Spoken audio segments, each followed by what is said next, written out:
पगला पटना बाबा भरती रे हमरा सपना के उठ जाई और थी रे मायर पगला पटना बाबा भरती रे।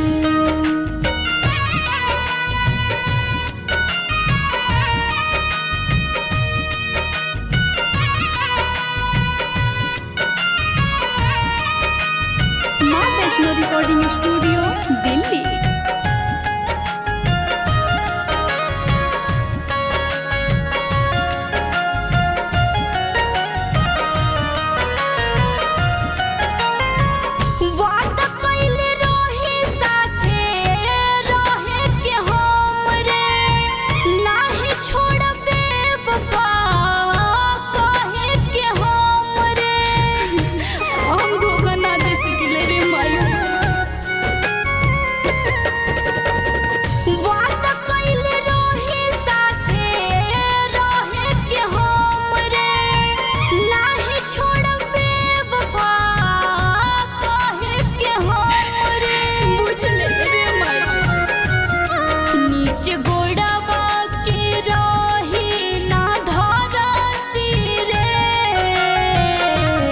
हमर सपना के उठ जाई और थी रे मायर पगला पटना बाबा भरती रे हमर सपना के उठ जाई और थी रे मायर पगला पटना बाबा भरती रे।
हमरा सपना के उठ जाई और थी रे मायर पगला पटना बाबा भरती रे हमरा सपना के उठ